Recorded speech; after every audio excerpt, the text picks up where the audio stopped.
Well, there's both good and bad news inside Philadelphia less than 1 week from the start of training camp, with the good centered around injuries and potential surprising starters, while the bad could mean a new holdout. Plus, the latest addition to the NFC East that could spark Philadelphia adding one of their own, and Jalen Hurts just responded to his critics in the most Jalen Hurts way possible. I'm Thomas Mott, this is the Thomas Mott Show.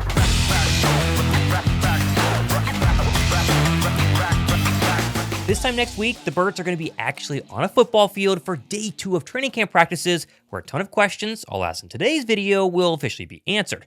And honestly, there are some pretty important ones. First though, the past 24 hours have been quite the whirlwind success for the Birds. Not only did Philadelphia dominate the 2025 ESPY Awards, with Saquon Barkley winning Best Play for obvious reasons with the backwards hurdle heard around the world, the entire Eagles team as a whole won Best Team of the 2024 sports season for, of course, dominated the Kansas City Chiefs and really every other team en route to their second Super Bowl. Dallas sucks, go Birds. They're obviously not here. Only real teams are up for Best Team. But the big news overnight is the fact the Washington Commanders officially inked free agent pass rusher Von Miller to a 1-year deal to join the already oldest roster in the entire National Football League. Now, if you're a Washington Commanders fan, you're probably pumped, but if you're a Philadelphia Eagles fan like me, you should also be very pumped. Von Miller is 36 years old and hasn't produced double-digit sacks since 2018. I looked it up. Pretty crazy. Of course, he's certainly capable in limited situations and will probably be a great mentor to young players, but the real issue for Washington this morning is the fact that they just decided to sign another aging veteran instead of securing their own for the long run. Terry McLaurin remains unsigned just days before the start of training camp and is reportedly mulling a holdout because he seems pretty dang upset. Yeah, I've been pretty frustrated, I'm not going to lie. Everything that has transpired up until this point has just been disappointing and frustrating. I've wanted to continue my career here. I've created my life here. My wife and I have bought our first home here. So this has been somewhere where I've always wanted to be. Of course, McLaurin is a key piece of the Commander offense. I bet they'll get a deal done any day now. Might have happened by the time you watch this video, but internal turmoil with one of their best players, plus an aging veteran to an already ancient roster right now, the biggest threat to the Eagles have had a pretty rough week. Thumbs up for that. Now, of course, it's not all sunshine and rainbows in Philadelphia just yet, as the least talked about story the past couple of weeks might become a major headline very soon. As Philadelphia's second-round draft pick Andrew Mukuba remains unsigned just a few days before training camp and could, emphasis on could, be preparing for a holdout. Right now, Mukuba is one of 2 second-round selections from the 2025 draft currently without a contract, with the other being Chargers rookie wide receiver Tre Harris, who already did not report to training camp in LA and prepares for a holdout over guaranteed money in his contract. And while as of right now it hasn't been officially confirmed, it's likely Andrew Mukuba is preparing to do the same. And all of this is really thanks to the Texans and Browns giving their second-round draft picks a couple of months ago fully guaranteed contracts, the first to ever do it in National Football League history. And once you're a second-round draft pick and you see other second-round draft picks get guaranteed money like first-round draft picks get, well, then you're going to go ahead and, like Andrew Mukuba and Tre Harris, hold out and try and get it yourself. Now, let's just be clear, by the time you watch this video, could be hours after I post, could be days after I post, Mukuba could finally be signed. It could happen really any day now. But if this drags on, and again, we're just a couple of days from training camp, Philadelphia could have quite the problem on their hands. For one, Mukuba is an integral part of a very young safety group, an unproven safety group, that needs reps in order to be successful. Remember, Cooper DeJean last year missed most of camp due to an injury, and Vic Fangio did not trust him with any meaningful reps until after the Week 5 bye. If Mukuba doesn't get a deal done soon, his holdout could dramatically reduce his ability to win the starting job Week 1 and produce for the Birds in 2025, which could result in Philadelphia looking outside their own borders for, say, a Justin Simmons as even just a leverage move against Mukuba to help him finally sign. Anthony DeBona pointed out earlier this week that Alfred Collins, for instance, the number 43 overall pick, had 88% of his rookie deal guaranteed, meaning Mukuba, drafted later in the second round, should expect around, say, 62% of his contract guaranteed going off those numbers. But of course, clearly, if that was the case, he would now be signed. And while, again, he could sign today, tomorrow, Friday, Saturday, Sunday, who knows, if we get to Monday evening and Andrew Mukuba remains unsigned, then a holdout is almost guaranteed, and I guess we wait and see how long it's going to last. Now, it's not all bad news for the Birds, as we did get some fresh workout footage from 2 of the injured Eagles I think are ahead of schedule heading into training camp. First of which was Nolan Smith, who showed off his fitness and health of that tricep once again in this newly released workout video alongside none other than All-Pro edge rusher Max Crosby. Not to be outdone, and how about Jihaad Campbell, looking as fresh and really as fit as possible, and healthy, key factor there, less than 1 week out from his Eagles training camp debut. I've been saying for weeks that I thought Jihaad Campbell would either enter training camp with very minor limitations and quickly get spun up, or be ready to go 100% week 1. Both are still very much in play right now, and he has a real chance to go ahead and win the starting linebacker job because the main competitor, at least Nakobe Dean, is going to be out for some extended period of time. We don't know how long, but really good news so far for Jihaad Campbell. Although, not to discredit Nakobe Dean, he did release his own workout propaganda video a couple of days ago showcasing the strength and health of that knee. Pretty impressive. Either way, the linebacker group looks really darn good, and a lot of people seem healthy. Now, the flip side of all this linebacker talk is that the likely actual day one starter next week will be Jeremiah Trotter Jr. I actually told Bleeding Green Nation a couple of days ago, quote, "I feel good. I'm walking around at 225, 230 pounds. I feel a lot stronger and at the same weight that I was last year. I watched film every day this offseason, going over game film, learning the defense even more. Having a year in the system definitely helped. I know what Vic likes, the way Vic wants his defense to look. I can just play this year.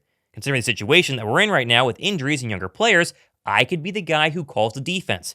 All respect to Nakobe, the way the NFL is run, if a guy goes down, someone needs to step up and perform. If I'm that guy, I do the best I can be to fill that role. I want more responsibility this year, and I'm ready for it. I have a year in the system and know how it looks. I know what I'm doing and know where I need to be." And that kind of feels not like a shot at Jihaad Campbell, but he is basically saying it takes at least a year to figure things out. I've had that year, and now is my chance. Honestly, Dean, Jihaad Campbell, Jeremiah Trotter Jr., I'm just excited about the fact Philadelphia has an elite, not only starting group of linebackers, an all-pro in Zach Bond, but really good depth as well. The linebacker unit is in very good hands. Speeding right along to a very small update, but one that will help you next week, we got some new jersey numbers officially announced as Josh Uche will don the Bryce Huff Agent 0. Hopefully he gets more sacks than Bryce Huff did in that same number. And Azeez Ojulari will grace the number 13, as well as late-round draft pick Antoine Powell-Ryland rocking number 52.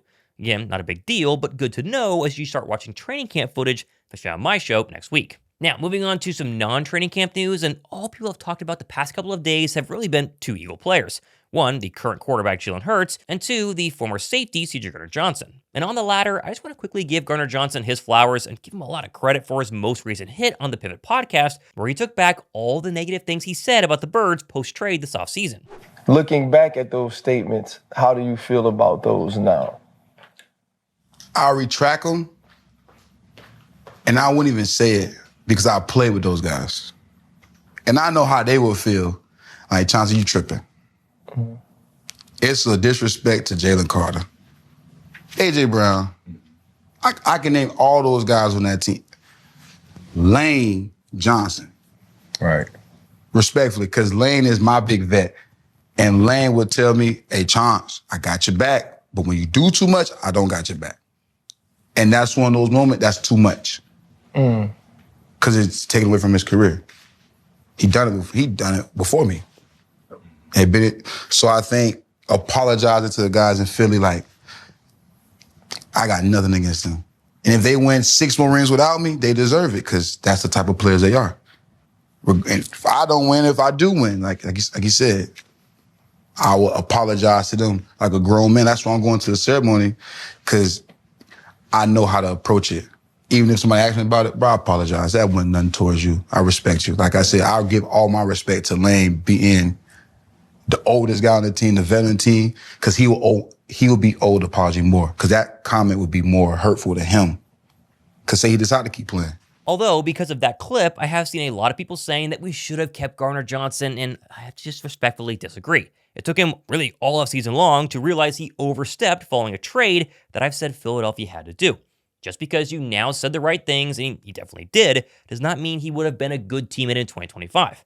I'll always love and respect Gardner-Johnson, especially for what he did this past year, but this little video clip does not make me any more upset the Birds shipped him off to Houston. What I also haven't let upset me is the ranking of Jalen Hurts at number 9 on the ESPN Executive and Coaches quarterback ranking heading into 2025, the other big news story of the week. Despite everybody and their mother knowing, Hurts should at least be higher than playoff meltdown expert Justin Herbert. But instead of just complaining about where the ranking is and saying Jalen Hurts is being treated unfairly, I don't feel bad about this at all. To me, it's hilarious to continue to watch people, especially big media talking heads, trying to discredit Jalen Hurts just a couple of months removed from him actually winning Super Bowl MVP. It's hilarious. The truth of the matter is, I don't care where Jalen Hurts ranks. All I care about is winning championships. And it appears Jalen Hurts feels the same way. What would you consider to be your core values, faith, family, and championships. What brings you passion? There's a lot of passion that oozes from me when I overcome something.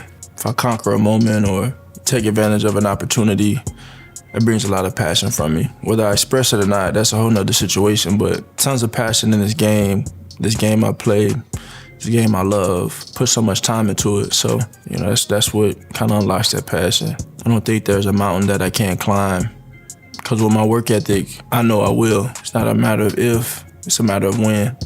And that's just always been the mentality I've had because of the prep and the work, the resilience, and all of the things of that nature. But in his defense, I'll just say this. In his 4 years as a starter in Philadelphia, Hurts has proven in year 1, he can keep a rebuilding roster afloat and make it to the playoffs. In year 2, he can play at an MVP level in the regular season and throughout the Super Bowl, which talking heads tend to ignore this season, by the way. I digress. But then in year 3, he can win despite having a poor defense. And then in year 4, of course, he can take you to the playoffs, take you to a Super Bowl, and win it all in convincing fashion.